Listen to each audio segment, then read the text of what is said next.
Namaste, good afternoon everyone. Welcome again to my YouTube channel GK Law Classes. I hope आपने हमारी जो defamation की video है उसे चेकआउट कर दिया होगा. It is already being uploaded on our channel. That is GK Law Classes. So जैसे कि आप जानते हैं हम लॉ ऑफ टॉट्स कर रहे हैं और उसके ऑलरेडी 5 लेक्चर्स जो है हमारे चैनल पे अवेलेबल है. 4 in the way of shorts और एक वीडियो पे है. तो आज मैं लेके आई हूँ लॉ ऑफ टॉट का एक बहुत ही important concept which is going to be the last concept for the law of torts videos and shorts on our channel. तो आज का आखिरी जो टॉपिक है लॉ ऑफ टॉट्स का वो है लायबिलिटी, यानी strict, absolute and vicarious liability. तो शुरुआत करते हैं आज हम सबसे पहले स्ट्रिक्ट लायबिलिटी के साथ. तो अगर आपको हमारी वीडियो शॉर्ट पसंद आ रही है तो चैनल को सब्सक्राइब कर दीजिएगा और वीडियो के अंत तक बने रहिएगा. वीडियो पसंद आए तो लाइक और शेयर भी जरूर कीजिएगा. तो शुरू करते हैं सबसे पहले लायबिलिटी के अंदर स्ट्रिक्ट लायबिलिटी के साथ. Now strict liability is a kind of a thing that talks about that if you are having any kind of dangerous thing which you have stored or kept on your land and it leads to escape from the land leading to injury to the third person or the second person, or you are making a non-natural use of a land in that circumstances, whatever be the reason, what if you have any criminal intent or not, otherwise still also you will be responsible for the consequence of that particular activity. तो अगर हिंदी में कहें कि strict liability का मतलब यहाँ पे ये है कि in case that you are non natural use कर रहे हो आप अपनी जमीन का, ठीक है, या फिर आप कोई डेंजरस थिंग अपनी जमीन पे आपने रखी हुई है, बीट गैस, स्मोक, फायर, कुछ भी ऐसी चीज है जिसकी एस्केप होने से, एस्केप मतलब अगर वो आपके हाथ से आपकी जमीन से चीज निकल गई तो दूसरी जो पार्टी है उसको इंजरी डेफिनेटली होने वाली है. दैट सर्कमस्टांसेस कोर्ट क्या कहती है, The court will apply the principle of strict liability. जहां आपकी चाहे क्रिमिनल इंटेंट हो या ना हो, आपका कोई मोटिव, आपका मकसद हो या ना हो सामने वाली पार्टी को इंजरी करने का, still otherwise also because of your negligence भी कह सकते हो या आपकी नॉनसेंस हरकत की वजह से, आपकी डेंजरस थिंग या non natural use of land की एस्केपमेंट की वजह से किसी पार्टी को नुकसान हुआ है, तब आप वहां पे जिम्मेदार होगे. So a person is going to be legally responsible for the consequence of the activity. Activity यानी escape of that dangerous thing या जो non-natural use of land की वजह से जो consequences निकल के आए हैं उन सब के लिए a person जो है वो guilty होगा. He will be responsible even in absence of his criminal intent also. Still otherwise वो बंदा जो है strict liability के principle के तहत जिम्मेवार होगा, लाइबल होगा. तो स्ट्रिक्ट लाइबिलिटी को हम कहते हैं नो फॉल्ट लाइबिलिटी, कि आपका कसूर नहीं भी था, still otherwise also because of the escapement of those things, ठीक है, उस कंसीक्वेंस का खामियाजा आपको भुगतना पड़ेगा, चाहे आपका मोटिव इंटेंशन क्रिमिनल था या नहीं था, स्टिल आल्सो. इसका एक बहुत इंपॉर्टेंट केस आता है और इस पे हमेशा ही यूजीसी नेट पेपर 2 लॉ में क्वेश्चन आते हैं कि स्ट्रिक्ट लायबिलिटी का कौन सा केस आता है, वो है रेलेंट्स वर्सेस फ्लेचर का केस. आपको ये चीज याद रखनी होगी क्योंकि आपको एमसीक्यू आना है, इसलिए आपको डिटेल में जाने की जरूरत नहीं है. आपको ये केस लॉ का नाम पेन डाउन कर लेना, ये बहुत जरूरी है. Strict liability is known as no fault liability.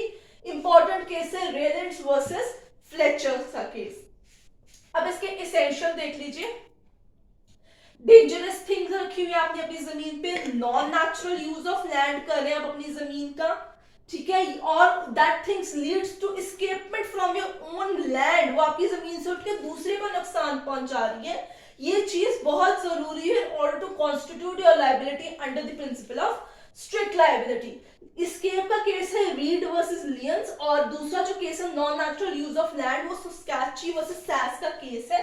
तो आप ये जो है इनको पेन डाउन कर लीजिए, वीडियो को रोके, इन दोनों के नाम मैंने केसेस लिखे हुए हैं, आप इसको पेन डाउन कर सकते हैं. ये सारे ही इंपॉर्टेंट केसेस हैं. बट क्या होता है कि स्ट्रिक्ट लायबिलिटी चाहे नो फॉल्ट लायबिलिटी है, बट इसमें बहुत तरीके के एक्सेप्शंस भी है जिससे जो है आपका जो जिसपे ये लायबिलिटी एग्जिस्ट कराते हैं, कोर्ट जिसको जिम्मेदार ठहराता है वो बच सकता है पनिशमेंट से, सजा से, फाइन से, जिम्मेदारी से बच सकता है. कौन सा एक्सेप्शन है, एक्ट ऑफ गॉड यानी vis major. Again Nicholas versus Marsland का इंपॉर्टेंट केस है यहाँ पे. कंसेंट ऑफ द प्लेंटिफ की उसकी खुद की हामी थी तभी उसने जमीन पे रखा, उसने कोई इनिशियली ऑब्जेक्शन रेज ही नहीं किया इस चीज के ऊपर. अगर उसने ऑब्जेक्शन रेज कर दी होती कल को फिर आपको ध्यान में रहनी थी ये बात, वो प्रूव कर सकता है कि भाई मैंने एक्स वाई जेड टाइम पे बहुत बड़ी जो था इन लोगों को बताया था, ऑब्जेक्शन रेज की थी, स्टिल इन्होंने उस चीज को रखा, नॉन नेचुरल यूज रखा, and it leads to further damages to me. So consent of plaintiff माने जहां पे ये बंदा जो है जिस पे लाइबिलिटी इंपोज होगी प्रूव कर दे कि भाई प्लेंटिफ की हामी थी तभी मैंने ये चीज अपनी जमीन पे रखी थी, इसने कोई ऑब्जेक्शन रेज नहीं की थी। एक्ट ऑफ थर्ड पार्टी कि मैंने नहीं रखी, कोई रख गया, मेरे को पता भी था, मैं था भी नहीं, वो यूज करके नुकसान कर गया है। Plaintiff default that he is having guilty hands himself, he has not comes with clean hands in the court of law. Last है statutory authority कि मुझे statutory कोर्ट की पार्लियामेंट के एक्ट के द्वारा परमिशन है कि मैं चीज रख सकता हूँ, कोई मैं XYZ काम करता हूँ, तो I have the statutory authority here, तो मैं जिम्मेवार नहीं होऊंगा। नाउ स्टूडेंट्स यहाँ पे क्वेश्चन बहुत ज्यादा अराइज होता है हमारे पास, What if there are no exceptions? अगर strict liability में हमारे exceptions नहीं है, ठीक है, they are being minused, then whether that strict liability will remain a strict liability? अगर हम exceptions को जो है delete कर देते हैं, strict liability के concept से minus कर देते हैं, क्या फिर भी ये liability strict ही कहलाएगी? The answer is no. ठीक है, ये आपको याद रखना, जो मैं चीज लिखने वाली हूँ बहुत इंपॉर्टेंट चीज है, स्ट्रिक्ट लाइबिलिटी यानी SL माइनस एक्सेप्शंस, ठीक है, जितने मैंने एक्सेप्शंस लिखे थे, will be equal to what?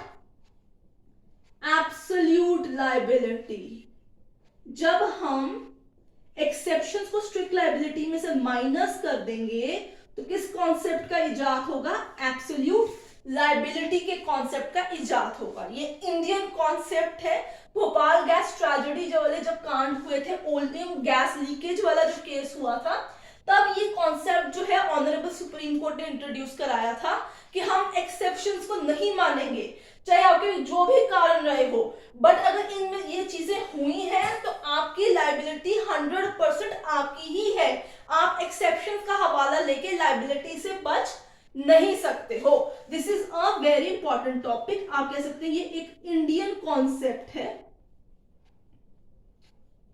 ठीक है, ये चीज आपको याद रखनी होगी। This is an important concept. So strict liability minus exception is equals to absolute liability. तो अब इसमें एक बहुत ही इंपॉर्टेंट केस लॉ आता है, दैट इज MC मेहता। जहां पे इन्वायरमेंट के केस आ जाएंगे वहां पे मिस्टर मेहता आ ही जाएंगे, तो आपको याद रखना होगा, versus union of India.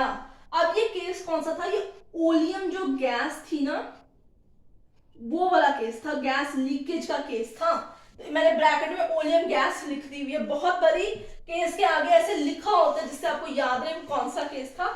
So it was an MC Mehta versus union of India, oleum gas leakage case था ये आपके पास, 1983-84 का केस है। इसके अलावा आपको इसके अंदर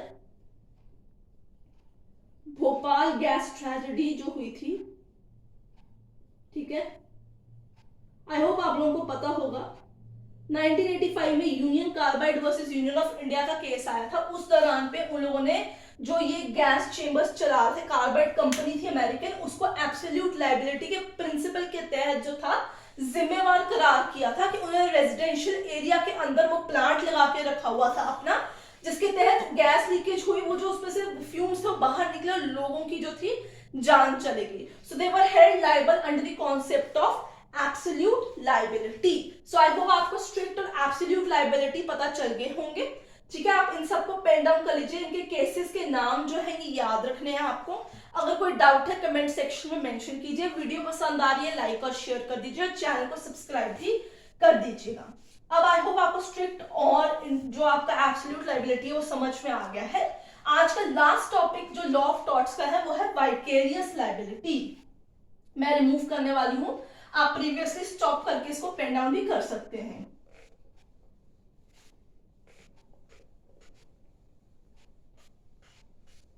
ठीक है, वाइकेरियस लाइबिलिटी।